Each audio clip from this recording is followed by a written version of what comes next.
అంటే ఏంటిది? అంటే చిన్నప్పుడు క్లాస్‌లో గాని, లవ్ స్టోరీస్ లాంటివి ఏం లేవా? అంటే అమ్మాయిలతో గొడవ పట్టాలు, అమ్మాయిలు ఇంక నేను ఎవరిని ఫస్ట్ చేస్తే వాడిని లవ్ చేయాలి తప్ప మొత్తం మొత్తం హాస్టల్ లైఫ్ మంది. ఆ! ఇంకెవరిని లవ్ చేస్తాం? అంతేనా? బీటెక్ అంటారా? ఆ!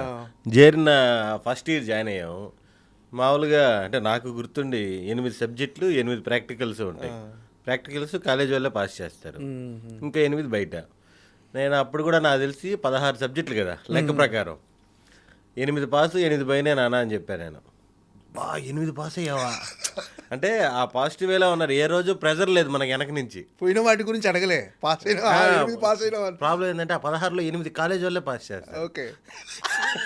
అయ్యో ఇదేదో దాన్నేదో అంటారు ఆ! ప్రాక్టికల్స్ ఏదో అవి వాళ్ళే పాస్ ప్రాక్టికల్స్ అవును. చేస్తారు. ఇంకో 8 మనం పాస్ అవ్వాలి. దాంట్లో నేను ఒకటో రెండో పాస్ అయినట్టున్నా. ఇంటర్నల్స్‌లో వాళ్ళు పాస్ చేస్తారు. ఇంటర్నల్ ఎగ్జామ్స్ ఆ, అంటారు వాటిని. ప్రాక్టికల్స్‌లో వాళ్ళు పాస్ ఇంకా చేసేసారు. సెకండ్ ఇయర్కి వెళ్ళినాక కూడా మళ్ళీ దాంట్లో చాలా వరకు పోయినాయి. ఆ! అప్పటికి అన్ని పాస్ చేయమని నేను మోకాళ్ళ మెట్లు కూడా ఎక్కా. తిరుపతి కదా. అవునా? ఆ, ఓకే. ఏంది పైకి మొత్తం ఎక్కాం, దేవుడు పాస్ చేయలేదు ఏంటి అని అప్పుడు అప్పుడు అనుకునేవాడిని. ఆ! ఇప్పుడు అనిపిస్తుంది దేవుడు మనం అడిగింది చేయడు, మనకేం కావాలో చేస్తాడు. అంతే. నిజంగా పాస్ అయ్యి ఉంటే మన పరిస్థితి ఎలా ఉండేదో. ఇప్పుడైనా కొంచెం బెటర్ పొజిషన్లో ఉన్నాను నాకున్న నాలెడ్జ్కి. ఓకే.